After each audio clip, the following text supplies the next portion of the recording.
Hello दोस्तों, कैसे हैं आप सब। आई होप सभी ठीक होंगे। आज हम प्रेजेंटेशन के थ्रू देखेंगे। आज का हमारा टॉपिक है एसिड बेस टाइट्रेशन। तो आइए शुरू करते हैं acid base titration. Let us first understand what is acid base theory.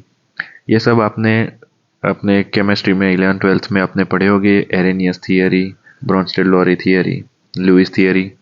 तो एक बार सिर्फ रिकॉल कर देते हैं। एरेनियस थियरी क्या है। एरेनियस ये बोलता है कि acid is a substance which gives hydrogen in aqueous medium.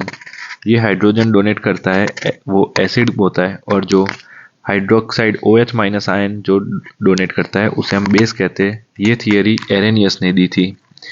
ये थियरी सिर्फ एक्वस टाइट्रेशन के लिए ही एप्लीकेबल है, इसे हम ज़्यादा मान्यता में नहीं लेते। अब देखते हैं ब्रोंस्टेड-लोरी थियरी क्या कहती है। ब्रोंस्टेड-लोरी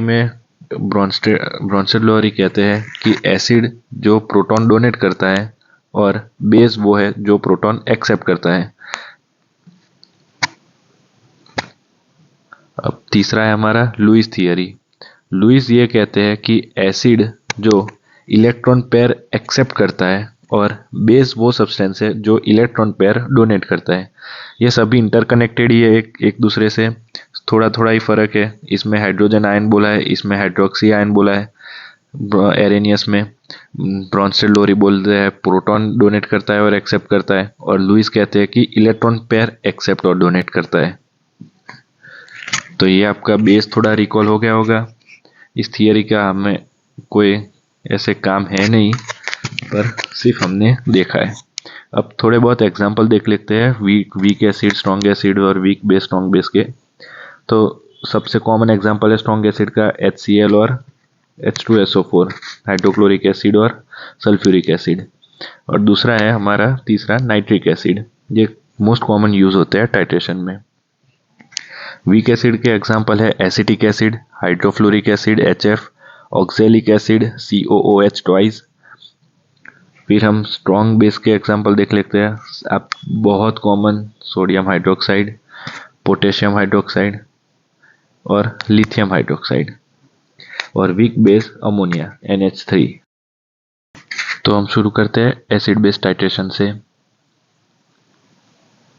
एसिड बेस टाइट्रेशन क्या है।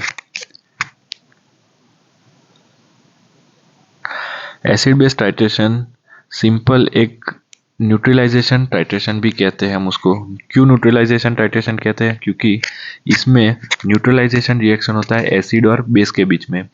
हमें अगर अननोन हमारा कॉन्सेंट्रेशन एसिडिक है तो हम नॉन बेसिक कॉन्सेंट्रेशन लेंगे और उसको हम डाइल्यूट करने की, न्यूट्रलाइज करने की कोशिश करेंगे। डाइल्यूट नहीं करेंगे, न्यूट्रलाइज करेंगे। तो इसी न्यूट्रलाइजेशन टाइट्रेशन को हम एसिड बेस टाइट्रेशन कहते हैं। तो इसमें क्या लिखा है डेफिनेशन में। Acid base titration is a quantitative analysis of acid and base by which known concentration of acid or base that is titrant neutralize the unknown concentration of acid or base that is titrant। तो ऐसे ही यानी अगर हमारा acid unknown concentration का होगा तो हम non concentration का बेस लेंगे और वाइस वर्सा। एक यहाँ पे एग्जांपल के लिए न्यूट्रलाइजेशन रिएक्शन किया हुआ है एसिड का, ये आपको याद रखना है।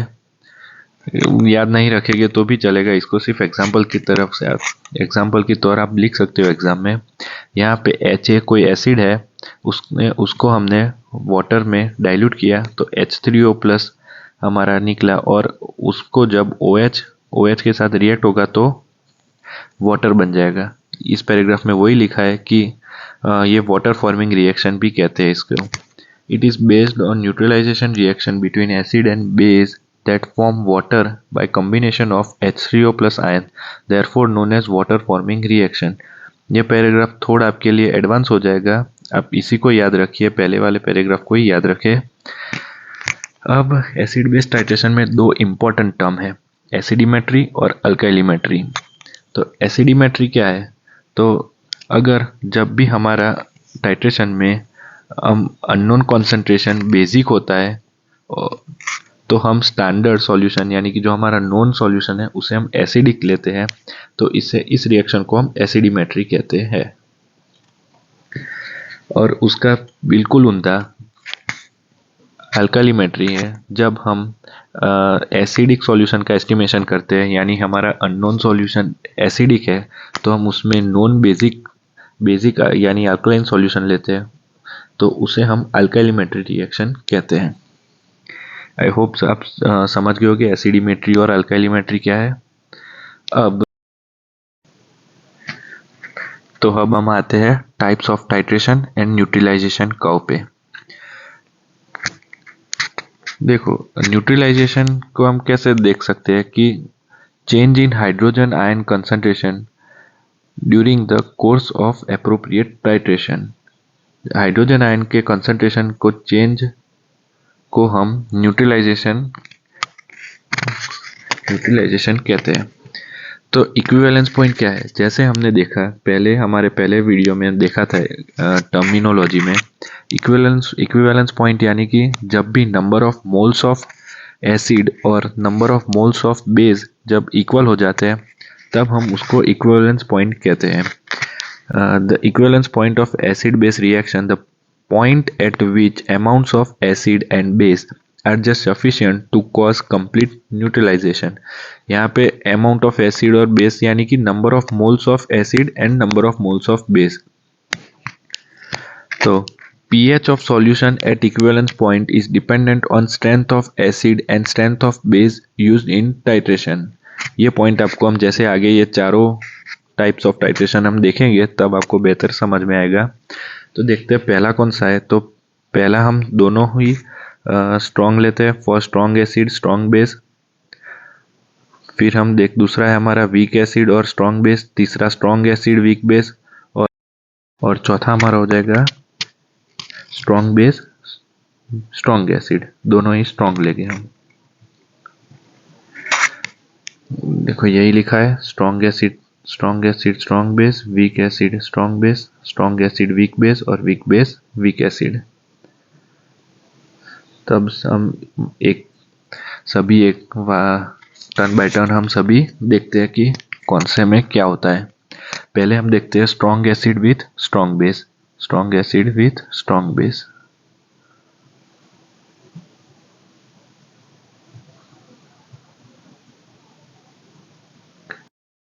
Now let us see turn by turn all the types of titration. Here first one is strong acid and strong base।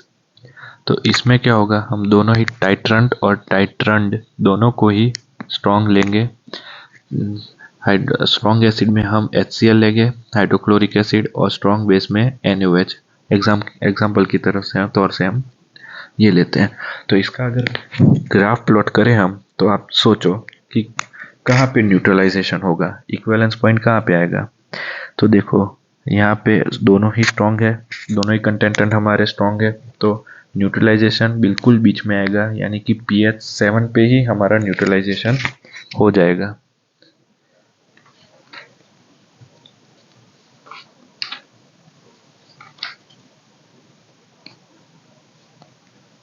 हम सभी पॉइंट को यहाँ पे पॉइंट दिए, ग्राफ में पॉइंट्स दिए हैं, तो हम सभी पॉइंट को क्या दर्शाता है वो हम देखते हैं।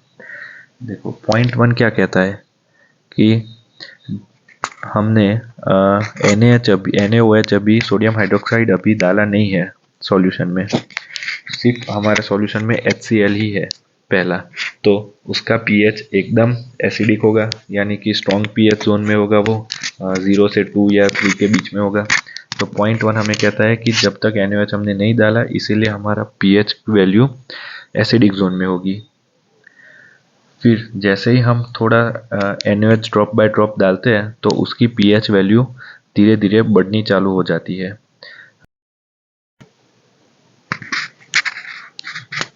As NaOH is added drop wise, H3O plus slowly starts getting consumed by OH produced by dissociation of NaOH। NaOH के डिसोसिएशन से H3O plus कंज्यूम हो जाएगा OH, जैसे ही OH माइनस प्रोड्यूस होगा। तो पॉइंट 2 कब देखते हैं। पॉइंट 2 जस्ट बिफोर न्यूट्रलाइजेशन है। ये हमारा न्यूट्रलाइजेशन इसमें 7 pH 7 पे होता है, तो पॉइंट 2 हमारा pH 7 से जस्ट पहले का है।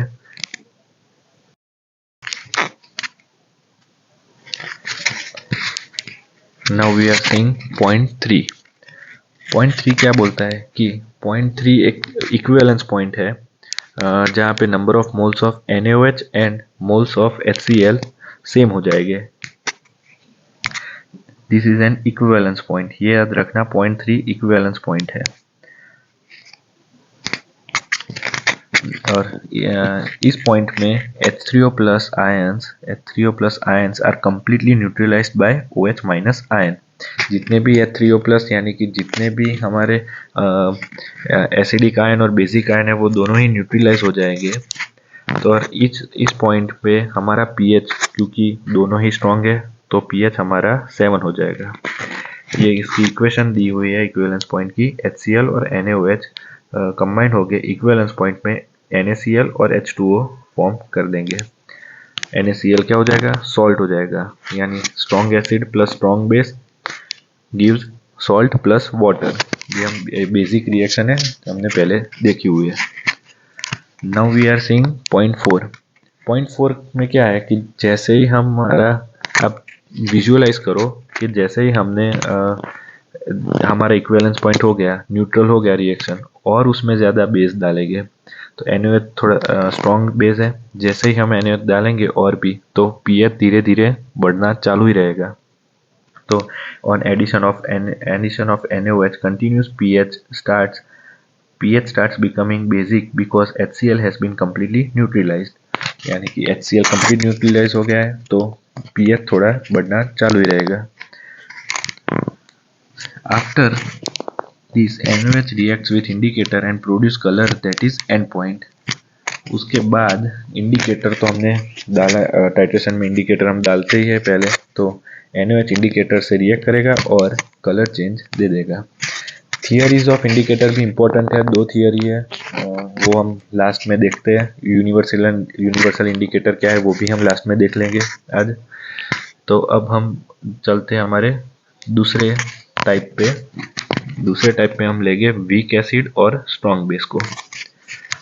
आप थोड़ा मगज, थोड़े दिमाग में आप विजुअलाइज चालू रखना है अपना कि आप अगर प्रैक्टिकल में क्या होगा, आप कर ये प्रैक्टिकल करोगे तो देखो इसमें हम वीक एसिड और स्ट्रॉन्ग बेस लेंगे। यानी कि वीक एसिड है तो pH हमारा पहले टाइप में स्ट्रॉन्ग एसिड स्ट्रॉन्ग बेस में जितना डाउन था उतना डाउन होगा नहीं। तो देखो यहाँ पे 3 और 4 के बीच में, 2 और 4 के बीच में से स्टार्ट होगा हमारा पॉइंट 1।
तो अब हम आ जाते हैं choice of indicator in titration में। कौन से रिएक्शन में कौन से इंडिकेटर जनरली यूज होते हैं, ये आपको वाइवा में पूछ सकते हैं, तो आप इसमें थोड़ा याद रखिए। थियरी में आपको एग्जाम में लिखना नहीं आएगा, वाइवा में पूछेंगे तो ही पूछेंगे। अगर कोई थोड़ा ज़्यादा अच्छा टीचर आ गया वाइवा में एग्ज़ाम लेने के लिए तो पूछ सकता है, बाकी किसी को ये याद नहीं रहते इतने सारे नाम। पर जनरली हम यूज़ हमारा लैब में भी आप देखोगे, 11-12 में भी आपने फेनोल्फ्थैलिन और मिथाइल ऑरेंज हाईएस्ट यूज़ किया होगा। और एक है methylene blue. Methylene blue weak acid weak base में हम यूज़ करते हैं। बाकी कोई भी कभी भी पूछे, आप मिथाइल ऑरेंज और मिथाइल रेड आप बोल सकते हो। फिनोल्फ्थैलिन भी एक काफ़ी हद पे यूज़ होता है। तो अब ये एग्जांपल आपको जितने याद रहे उतने रखिए, ज़्यादा लोड लेने की ज़रूरत नहीं है। अब हम आते हैं कॉन्सेप्ट, नया तो नहीं है पर इंटरेस्टिंग है, यूनिवर्सल इंडिकेटर। यूनिवर्सल इंडिकेटर क्या होता है कि वो कोई भी टाइप हो, कोई भी स्ट्रॉन्ग एसिड हो या स्ट्रॉन्ग बेस हो, वीक एसिड वीक बेस कोई भी हो, सभी में वो हम यूज़ कर सकते हैं। यूनिवर्सल इंडिकेटर कैसे बनता है, तो देखिए universal indicator is made up of solution of several compounds like water, propane one ol यानी propanol, phenolphthalein, sodium salt, thymol blue etcetera. ये ये काफ़ी सारे कलर देता है, यानी कि सभी कलर को अलग डिस्क्रिप्शन देगा। यहाँ पे देखिए, रेड कलर तो स्ट्रॉन्ग एसिड, ऑरेंज और येलो कलर तो वीक एसिड, ग्रीन को न्यूट्रल, अल्कली हो जाएगा तो ब्लू, और जब स्ट्रॉन्ग अल्कली होगा तो वॉयलेट या इंडिगो। ऐसे आप देख सकते हो इसे यूनिवर्सल इंडिकेटर, यानी एक ही सॉल्यूशन होगा और जिस तरह से वो कलर चेंज देगा उस तरफ से हम उसको डिस्क्राइब कर सकते हैं। यानी कि अगर रिएक्शन में उसने येलो कलर दिया तो हम कह सकते हैं कि वीक एसिड है। अब हम देखते हैं कि थियरीज ऑफ इंडिकेटर की भी थियरी है। जैसे हमने theories of acid base theory of acid base हमने देखा था, एनेनियस, ब्रॉन्स्टेड, लोरी। ऐसे ही इंडिकेटर की भी दो थियरी है। पहली है हमारी ऑस्टवाल्ड थियरी। ऑस्टवाल्ड साहब क्या बोलते हैं, तो colour change is due to ionization of acid base indicator. Unionized form has different colour than ionized form. जैसे ही आयोनाइजेशन हो जाएगा तो कलर चेंज देगा। ऑस्टवाल्ड की थियरी सिंपल है, वो बोलता है कि अनआयोनाइज और आयोनाइज फॉर्म दोनों में कलर अलग होगा, एक में कलर लेस होगा तो एक में कलर दे देगा। दूसरा पॉइंट है एरेनियस कहाँ याद आता है, ऑस्टवाल्ड थियरी। दूसरा पॉइंट है हमारा ऑस्टवाल्ड थियरी में कि ionization of indicator is largely affected in acid and base as it is इधर अ वीक एसिड और वीक बेस। इंडिकेटर का आयोनाइजेशन लार्जली एसिड बेस में इफेक्ट होगा। क्यों? क्योंकि इंडिकेटर हमारा जनरली, हर बार नहीं, ऐसा कंपलसरी नहीं है कि वीक एसिड या वीक बेस ही हो, पर जनरली ये हमारा वीक एसिड या वीक बेस ही रहता है। तो ये हमारा सिंपल ऑस्टवाल्ड थियरी था। उस ऑस्टवाल्ड थियरी ने पीछे देखो, ये ऑस्टवाल्ड थियरी का फोटो है। pH 7 पे ये न्यूट्रल था फेनोल्फ्थैलिन, और तो जैसे ही बेसिक हो गया, अल्कलाइन हो गया, टाइट्रेशन में हमने जैसे ही एसिड में बेस डालना चालू किया, न्यूट्रलाइजेशन इक्विवेलेंस पॉइंट आया। इक्विवेलेंस पॉइंट के बाद में और हमने स्ट्रॉन्ग बेस या वीक बेस डाला तो pH उसका जब 10 हुआ तो उसने कलर चेंज फेनोल्फ्थैलिन ने दे दिया, या पिंक या वायलेट कलर वो दे देगा। ये आप एग्जाम्पल याद रख सकते हो। इसमें आपको ज़्यादा थियरी लिखने की नहीं आएगी, इसको आप बेसिक 2-3 लाइन में एक्सप्लेन कर देना, और ये आपको एक एग्जाम्पल देना हो तो दे सकते हैं। ये आप ये वाला लिख सकते हो। ये सारे थोड़े एडवांस पॉइंट है, इसको आपको ये आप याद नहीं रखोगे तो चलेगा, ऐसे याद रखने की कोई ज़रूरत भी नहीं है। ये सब मेरे मास्टर्स के लेवल पे, मैं अभी मेरा मास्टर्स चल रहा है, उसके ये सब नोट्स है इसीलिए। दूसरी हमारी क्यूइनॉइड थियरी या फिर रेजोनेंस थियरी भी कह सकते हैं। तो क्यूइनॉट थियरी में क्या कहते हैं? तो क्यूइनॉट थियरी कहती है कि indicator exist in two tautomeric form having different structure which are in equilibrium. यानी कि दो, ये थियरी सिंपल हम ऐसे भी कह सकते हैं कि स्ट्रक्चर से इसका नाता है। यानी कि जब भी रिएक्शन में थोड़ा बहुत स्ट्रक्चर में चेंज आ जाएगा तो ये कलर चेंज दे देगा। यानी ये एग्जांपल में देखो, बेंजोइड फॉर्म और क्यूइनॉइड फॉर्म। बेंजोइड फॉर्म कलरलेस है या फिर अलग कलर होता है, और क्यूइनॉइड फॉर्म में अलग कलर देता है। यहाँ पे डबल बॉन्ड है और यहाँ पे सिंगल बॉन्ड है। जैसे ही टॉटोमरिज्म हुआ, यहाँ का बॉन्ड यहाँ पे शिफ्ट हो जाता है तो ये कलर चेंज दे देता है। ये हमारे क्यूइनॉइड भाई साहब ने कहा है। तो ये सब, आई होप आप सभी को मेरा तरीका अच्छा लगा हो और सिंपल लगा हो आपको ये सब। कोई भी डाउट हो तो हमारे कमेंट सेक्शन में लिख दीजिएगा, मैं आपको रिप्लाई दे दूंगा। और कोई भी मेरे साथ तकलीफ हो तो आप मुझे वो कह सकते हैं कि मेरा तरीका क्या मैं इम्प्रूव कर सकता हूँ, क्या नहीं कर सकता, वो सब आप नीचे कुछ भी लिखना हो लिख सकते हैं। और रही बात, मैंने क्यों पेन और पेपर वो नोट्स लिखना बंद किया, क्योंकि मुझे लगा कि मेरे हैंडराइटिंग बहुत ही ख़राब है, इसलिए आप सभी को इंटरेस्ट भी नहीं पड़ता। तो मैंने थोड़ा चेंज किया, प्रेजेंटेशन बनाना चालू किया। और ऐसे भी मैं जो अभी पढ़ रहा हूँ उसमें प्रेजेंटेशन बनाना बहुत आता है हमें। कोई भी टॉपिक हो हमें खुद ही प्रेजेंटेशन बनाना होता है, इसीलिए आपको मैं प्रेजेंटेशन से, और इसका एक बेनिफिट भी है कि आपको मैं लाइव इमेजेस भी अंदर डाल सकता हूँ। आई होप आप सभी समझ गए होंगे। हम अब नेक्स्ट नॉन एक्वस टाइट्रेशन देख लेंगे।